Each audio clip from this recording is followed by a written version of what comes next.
Pendant longtemps, je pensais que ce qui séparait le 1% le plus riche du reste du monde était quelque chose d'inaccessible. L'accès, les opportunités, les connexions.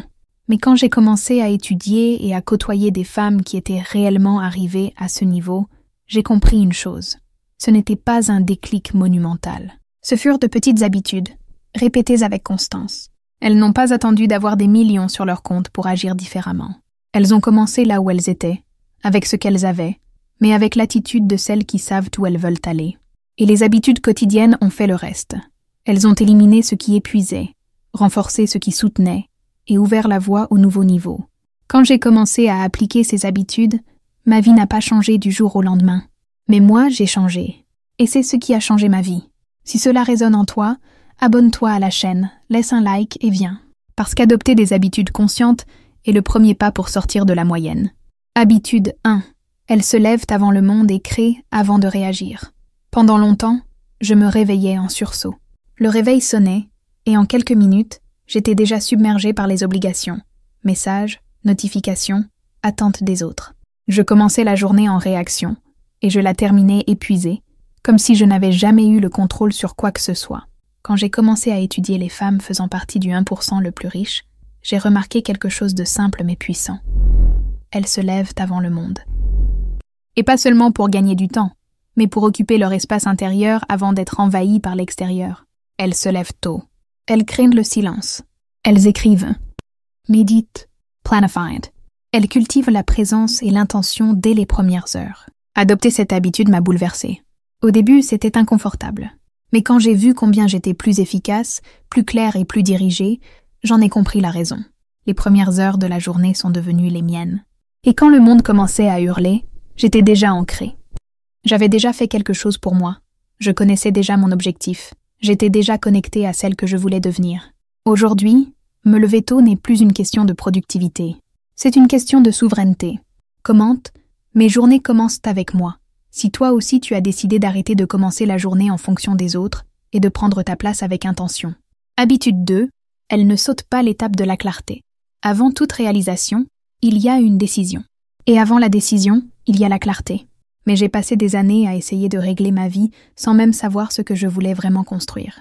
J'avais des objectifs éparpillés, des envies mêlées à la peur et un tas d'idées qui ne se parlaient pas entre elles. Résultat, fatigue, confusion et la sensation constante d'être occupée sans avancer. C'est alors que j'ai remarqué un schéma chez les femmes du 1% les plus riches. Elles savent exactement ce qu'elles veulent. Et elles ne confondent pas clarté avec rigidité. Elles n'ont pas peur d'affiner leurs plans, mais elles connaissent leur prochaine étape. Elles savent ce qu'elles ne négocient pas. Elles savent où elles veulent aller. Et cela change tout. Quand j'ai commencé à pratiquer une clarté intentionnelle, ma vie a commencé à s'aligner. Je me suis mise à écrire chaque jour ce que je voulais vivre, à me répéter où j'en étais et où je voulais arriver. Et grâce à cela, mes décisions sont devenues plus rapides. Mais non plus fermes. Ma présence plus forte. La clarté, c'est ce qui sépare l'effort de la direction. Et c'est cette habitude simple, regardée avec honnêteté et nommée avec précision, qui a commencé à changer la donne. Commente, j'agis avec clarté, si toi aussi tu as compris qu'on ne peut pas construire de richesse en vivant dans le doute. Habitude 3. Elles prennent soin de leur esprit comme d'un bien de luxe. Pendant longtemps, je nourrissais mon corps et je laissais mon esprit vide. Je vivais en mode automatique, sautant de stimulation en stimulation, absorbant tout ce qui passait. Réseaux sociaux, conversations superficielles, soucis empruntés. À la fin de la journée, je me sentais vidée, sans comprendre pourquoi, jusqu'à ce que je commence à prêter attention à quelque chose de fondamental. Les femmes qui font partie du 1% le plus riche protègent leur esprit comme un actif précieux. Elles ne regardent pas n'importe quoi, ne parlent pas de n'importe quel sujet, n'écoutent pas tout le monde.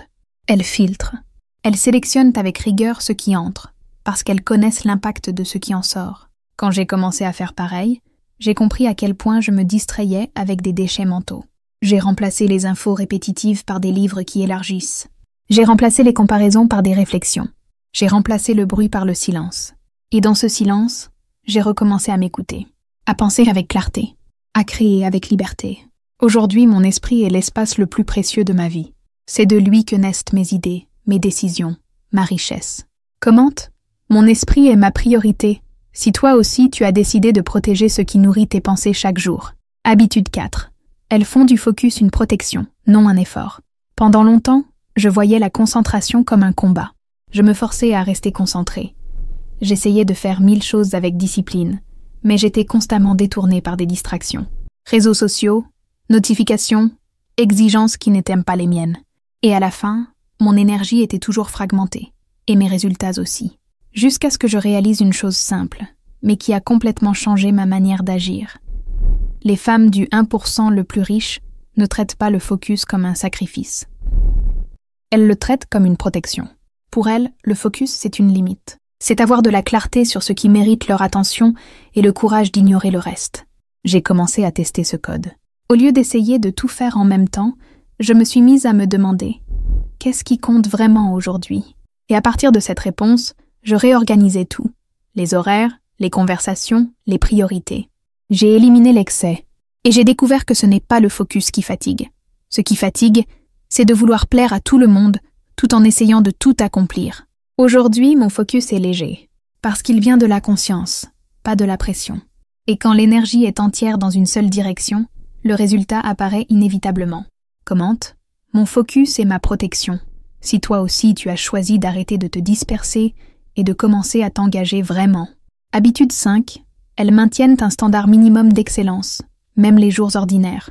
Avant, je pensais que grandir signifiait donner le maximum tous les jours. Je croyais que, pour y arriver, je devais être toujours motivée, toujours forte, toujours à mon meilleur. Mais les jours ne sont pas toujours comme ça. Et les jours plus ou moins, je me laissais glisser. Je sautais la routine. Je livrais le strict minimum. Je me trouvais des excuses. C'est là que j'ai remarqué un détail puissant chez les femmes qui font partie du 1% le plus riche. Elles maintiennent un standard minimum d'excellence, même quand elles sont en mode basique. Elles ne dépendent pas de la motivation. Elles ont une structure. Elles savent qu'il y aura des jours plus lents, mais elles ne s'abandonnent pas pour autant. Elles respectent le rythme, mais ne renoncent pas au standard. Cela m'a transformée. J'ai établi ce que j'appelle un minimum non négociable. Des actions petites mais fermes, que je réalise quelle que soit l'humeur, la météo ou les circonstances. C'est ce qui maintient mon identité vivante, même dans les jours gris. Et quand ces jours passent, je reste dans le jeu, sans avoir besoin de tout recommencer. L'excellence n'est pas une question de perfection. C'est une question de responsabilité envers ce que tu veux construire. Chaque jour. Commente, je maintiens mon standard, même les jours difficiles, si toi aussi tu as compris que la constance vaut plus qu'une intensité isolée. Habitude 6. Elles apprennent à vendre de la valeur avant de vendre un produit. Pendant longtemps, je pensais que vendre, c'était convaincre. Je m'efforçais de montrer les avantages, d'offrir des réductions, d'expliquer chaque détail de ce que je proposais. Mais au fond, je n'étais même pas convaincue moi-même de la valeur. Et les gens le sentaient. C'est seulement en observant des femmes qui bâtissent une véritable richesse que j'ai compris mon erreur. Elles ne vendent pas un produit, elles vendent de la valeur. Elles se positionnent avec autorité. Elles montrent pourquoi cela transforme. Et surtout, elles croient en ce qu'elles offrent. C'est l'une des habitudes les plus puissantes que j'ai adoptées. J'ai commencé à valoriser ce que je livrais avant de vouloir que les autres le valorisent. J'ai arrêté de mendier de l'attention et j'ai commencé à générer de la perception. J'ai étudié, affiné mon offre, élevé ma communication. Et j'ai compris que la valeur ne s'explique pas, elle se perçoit. Les femmes du 1% vendent naturellement parce qu'elles vivent ce qu'elles enseignent, pratiquent ce qu'elles partagent et n'ont pas peur de se positionner. Aujourd'hui, avant d'offrir quoi que ce soit, je livre de la présence. Je livre de la vérité. Et cela, à lui seul, vend déjà. Commente, je génère de la valeur avant de proposer. Si toi aussi tu as compris que la constance vaut plus qu'une intensité isolée. Habitude 7. Elle traite l'argent avec naturel, pas avec tension. Pendant longtemps, parler d'argent me mettait mal à l'aise. Même quand je voulais en gagner plus, je me sentais coupable. J'avais peur de paraître avide, peur de paraître arrogante. Et sans m'en rendre compte, je traitais l'argent comme un fardeau, quelque chose de distant, presque interdit. Mais quand j'ai commencé à côtoyer des femmes qui prospèrent vraiment, j'ai vu une différence flagrante. Elles parlent d'argent avec légèreté, avec présence, avec naturel. L'argent pour elles n'est pas un tabou. C'est un sujet comme un autre. C'est un outil, une énergie, une conséquence d'une posture. Comprendre cela m'a libérée. J'ai commencé à regarder l'argent en face, à en parler avec plus de maturité, à regarder mes chiffres, à fixer des objectifs réels, à planifier avec clarté, sans peur, sans honte. Plus l'argent est devenu naturel dans ma vie, plus il a cessé d'être un fantôme. Et c'est là que j'ai compris. Ce n'est pas seulement une question de combien entre, mais de comment tu te relates à lui. Aujourd'hui, l'argent est le bienvenu. Il est respecté, orienté, célébré. Commente, l'argent est un sujet naturel pour moi. Si toi aussi tu as décidé d'arrêter de cacher le sujet et de commencer à le traiter comme une partie de ta grandeur. Habitude 8. Elles ont plus de routine que de motivation. Pendant longtemps, j'ai attendu de me sentir motivée pour agir. Si je me réveillais enthousiaste, je faisais. Si j'étais fatiguée ou dans le doute, je repoussais. En vivant ainsi, mon évolution était irrégulière, instable et frustrante. Ce n'est que lorsque j'ai cessé de romantiser la motivation que j'ai compris ce qui soutenait réellement les femmes du 1%. Elles ont une routine. Une routine simple, claire, répétée. Elles ne se lèvent pas en attendant d'être dans l'ambiance. Elles se lèvent et agissent parce qu'elles ont déjà décidé d'avance. Cette habitude m'a appris à faire davantage confiance au processus qu'aux émotions. J'ai commencé par des choses simples, horaires fixes, engagement quotidien, organisation visible, et petit à petit, tout autour de moi a commencé à s'aligner. C'est la routine qui a construit ma discipline. C'est la discipline qui a créé mes résultats. Et ce sont les résultats qui ont nourri ma motivation, pas l'inverse. Aujourd'hui, je le sais, celui qui agit seulement quand il en a envie ne construit jamais rien de durable. Mais celui qui agit par décision transforme tout. Commente. Ma routine soutient mon évolution. Si toi aussi tu as compris que ce que tu répètes façonne qui tu deviens. Habitude 9. Elle privilégie les environnements qui élèvent leur exigence intérieure. Je suis déjà restée dans certains environnements par habitude, par attachement, par loyauté, par peur de paraître différente. Mais chaque fois que je progressais un peu, j'avais l'impression de devoir me justifier. Je minimisais mes résultats pour ne pas déranger. Je cachais mes projets pour ne pas paraître prétentieuse. Et sans m'en rendre compte, mon niveau d'exigence baissait à nouveau. Ce n'est que lorsque je me suis autorisée à observer le schéma des femmes qui prospèrent réellement que j'ai compris. Elles sont intentionnelles avec leur environnement. Elles choisissent leur fréquentation. Écoutent avec attention, filtrant ce qu'elles laissent en entrée. Elles ne se sentent pas coupables de grandir.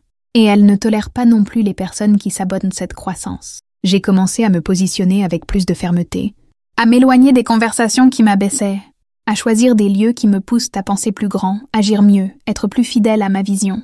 Et dans ce processus, mon niveau intérieur a changé. Aujourd'hui, j'exige plus de moi, non pas par pression, mais parce que je suis entourée de références qui me montrent ce qui est possible. L'environnement façonne l'identité. Et protéger cela n'est pas de l'égoïsme, c'est de la conscience de soi. Commente, mon environnement reflète mon prochain niveau. Si toi aussi tu as compris que vivre avec de la vision fait partie de la construction. Habitude 10. Elle maîtrise les bases avant de viser l'extraordinaire. J'ai déjà été poussée par la précipitation. Je voulais sauter des étapes, tout faire différemment, être originale en tout. Mais intérieurement, mes fondations étaient fragiles. Routine désorganisée, finances déréglées, manque de constance. Et pourtant, je voulais des résultats hors du commun. Ce n'est que lorsque j'ai pris le temps de vraiment observer les femmes du 1% que j'ai compris. Elles sont extraordinaires parce qu'elles maîtrisent les bases. Elles ont un contrôle financier, prennent soin de leur corps, honorant leurs engagements, font le simple avec excellence, chaque jour. Elles ne recherchent pas des formules magiques. Elles affinent ce que beaucoup sous-estiment. Quand j'ai décidé d'adopter cette habitude, tout a commencé à se débloquer. Je suis revenue au simple. J'ai organisé mes finances avec clarté. J'ai mis en place une routine minimale de soins personnels. J'ai défini des horaires, des structures, des limites. Et le plus curieux, quand les bases sont devenues une partie de moi, l'extraordinaire a commencé à arriver naturellement. Car l'extraordinaire ne naît pas du chaos, il naît de l'ordre. Aujourd'hui, je revisite souvent mes fondations, parce que je sais qu'elles soutiennent tout ce qui est encore à venir. Commente. Je renforce mes bases chaque jour. Si toi aussi tu as compris qu'un résultat solide vient d'une structure solide. Habitude 11. Elles savent dire non, sans culpabilité et avec intention. Pendant longtemps, je disais oui par peur. Peur de décevoir, de paraître arrogante, d'être mise à l'écart. J'acceptais des engagements qui m'épuisaient. J'aidais sans être disponible. Je me dépassais pour répondre à des demandes qui n'étaient même pas les miennes. Et à la fin de la journée, j'étais fatiguée, frustrée et éloignée de ce qui comptait vraiment. Le tournant est venu quand j'ai commencé à observer un schéma clair chez les femmes du 1% les plus riches. Elles disent non, naturellement. Elles ne s'excusent pas de prioriser ce qui a du sens. Elles n'en font pas trop dans leurs explications. Elles ne culpabilisent pas de protéger leur propre énergie. Apprendre à dire non a été l'une des décisions les plus libératrices que j'ai prises. Parce que cela m'a rendu du temps, de la concentration et de la présence. Aujourd'hui, je n'accepte que ce qui me rapproche de ma vision. Non par arrogance, mais par responsabilité, parce que je sais que chaque oui exige de l'espace, et que l'espace est une ressource. Et si j'occupe mon espace avec ce qui ne m'élève pas, je n'ai plus de place pour ce qui me construit. J'ai compris que dire non est un acte de fidélité envers la femme que je suis en train de devenir. Commente. Mon non est aussi une construction. Si toi aussi tu as compris que les limites ne repoussent pas, elles orientent. Habitude 12. Elles ne attendent pas d'être prêtes pour commencer. J'ai déjà laissé passer de nombreuses opportunités en attendant d'être prête. Je croyais qu'il fallait que je sache plus, que j'ai plus de temps, plus de sécurité, plus de validation. Toujours quelque chose en plus. Et pendant ce temps, les jours passaient, et je restais au même endroit, pleine d'idées non réalisées. Jusqu'à ce que je réalise, les femmes qui bâtissent réellement la richesse n'attendent pas de se sentir prêtes. Elles décident et commencent, même avec peur, même avec doute, même sans garantie de réussite. Elles comprennent que c'est le mouvement qui crée la clarté, qu'il vaut mieux commencer imparfaitement que de planifier indéfiniment, et que c'est dans l'action que naît la confiance. Quand j'ai adopté ce code, tout a changé. J'ai commencé sans tout savoir, avec les ressources que j'avais, avec le courage disponible ce jour-là, et chaque pas validait que oui, c'était possible. Que personne n'arrive prêt, on se forme en chemin. Aujourd'hui, j'agis d'abord, et j'apprends en avançant. Parce que j'ai compris que l'état de prêt est une illusion. Et que ceux qui veulent aller loin doivent de commencer même sans la carte complète. Commente. J'agis avant d'être prête. Si toi aussi tu as choisi d'arrêter d'attendre une autorisation pour construire ton propre chemin. Habitude 13. Elles investissent avant de se sentir en sécurité. Pendant longtemps, je n'investissais de l'argent que lorsque je me sentais en sécurité. J'attendais d'avoir un surplus. J'attendais d'être sûre. J'attendais de sentir que c'était le bon moment. Mais ce moment ne venait jamais. Parce que la sécurité absolue n'existe pas. Seule la décision existe. C'est en observant un schéma clair chez les femmes du 1% que j'ai compris. Elles investissent avant d'avoir toutes les garanties. Elles ne gaspillent pas leur argent, bien sûr. Mais elles n'attendent pas non plus les conditions idéales. Elles savent que le véritable investissement provoque de l'inconfort, parce qu'il déplace l'esprit et repositionne l'identité. La première fois que j'ai investi sans me sentir prête, j'étais tremblante. Mais à partir de ce moment, j'ai commencé à agir différemment. Parce que lorsqu'on investit en soi, on élève automatiquement son niveau d'engagement envers sa vision. On commence à se prendre plus au sérieux. Cette habitude est devenue mon baromètre. Si je n'investis que lorsqu'il reste de l'argent, je ne grandis jamais. Si je ne bouge que quand je suis 100% sûre, je reste là où je suis. Aujourd'hui, je n'attends plus qu'il reste pour investir en moi. Je place mon argent là où je veux grandir. Parce que je sais que l'investissement précède l'expansion. Il ne la suit pas. Commente, j'investis dans mon prochain niveau. Si toi aussi tu as compris qu'attendre d'avoir un surplus est le chemin le plus lent vers la croissance. Habitude 14. Elles se responsabilisent pour ce qu'elles ressentent, pensent et font. Pendant longtemps, je rejetais la faute à l'extérieur. Ça n'a pas marché à cause de l'autre. Je me sens comme ça à cause de ceci. Si telle chose changeait, alors oui, j'y arriverais. C'était subtil, mais constant. Et tant que je déléguais ce que je vivais, je restais coincée dans le même cycle. Jusqu'à ce que je commence à observer de plus près les femmes qui transformaient réellement leur réalité. Elles assument tout. Leurs émotions, leurs pensées, leurs actions. Pas comme une faute, mais comme un pouvoir. Elles n'attendent pas que le monde change. Elles changent ce qui est à l'intérieur. Et le monde suit. Cette habitude demande du courage. Parce qu'il est plus facile de pointer du doigt que de se regarder en face. Mais c'est aussi ce qui libère le plus. Quand j'ai cessé de me justifier et commencé à me responsabiliser, tout est devenu plus clair. La douleur de la reconnaissance a été remplacée par la légèreté de savoir que j'étais aux commandes. Si une pensée me limitait, je la changeais. Si une émotion me bloquait, je l'analysais. Si une action ne fonctionnait pas, je l'ajustais. Aujourd'hui, je ne fuis pas ce qui m'appartient. Je fais face. Parce que je sais que tout ce que je transforme à l'intérieur se manifeste à l'extérieur. Commente. Je me responsabilise pour tout ce que je construis. Si toi aussi tu as décidé d'arrêter de pointer et de commencer à prendre ta propre direction. Habitude 15. Elles font de la solitude un outil, pas une sentence. Il y a eu des périodes où la solitude m'effrayait. Je ressentais un vide étrange lorsque les conversations ne me nourrissaient plus, lorsque certains liens se dissolvaient naturellement, lorsque je réalisais que je changeais et que tout le monde ne suivrait pas. Dans ces moments-là, je me demandais, est-ce que je vais dans la bonne direction ? Est-ce que ça vaut la peine de grandir et de perdre ? Mais à mesure que j'observais des femmes qui avaient vraiment bâti quelque chose de solide, j'ai compris qu'elles ne fuient pas la solitude. Elles la transforment en terre fertile. Elles savent que parfois, le silence fait partie du processus. que toute expansion ne vient pas accompagnée, et que seule une présence réelle avec sa propre voix permet une clarté profonde. C'est dans cet espace, où je me suis retrouvée sans distraction, que j'ai commencé à entendre ce qui comptait vraiment. J'ai fait des plans plus authentiques, pris des décisions plus mûres, renforcé mes racines. Aujourd'hui, je ne confonds plus solitude et isolement. Je sais que, pour grandir, il faut parfois marcher seul. Pas par rejet, mais pour construire. La femme que je veux devenir exige, à certains moments, du silence et un nouveau départ. Et j'ai appris à honorer cela. Commente. Je grandis même quand je suis seule. Si toi aussi tu as transformé la solitude en terre pour ta prochaine version. Habitude 16, elles ne discutent pas avec la réalité. Elles agissent sur elle. Pendant longtemps, j'ai résisté à ce qui était. Je faisais semblant que le désordre financier allait se régler tout seul. J'ignorais les signaux de mon corps. Je me plaignais de ce qui était difficile. Mais je restais là, à répéter les mêmes schémas. Comme si nier ce que je voyais allait changer les faits. Mais ça ne change rien. Ça épuise simplement. Et c'est en observant des femmes qui bâtissent réellement leur richesse que j'ai compris. Elles ne se battent pas contre la réalité. Elles l'affrontent et agissent. Elles ne romancent pas le problème. Elles ne dépensent pas leur énergie à discuter ce qui est déjà là. Elles regardent, analysent et prennent des décisions. Avec lucidité, avec maturité, avec respect d'elles-mêmes. Cette habitude a changé ma vie.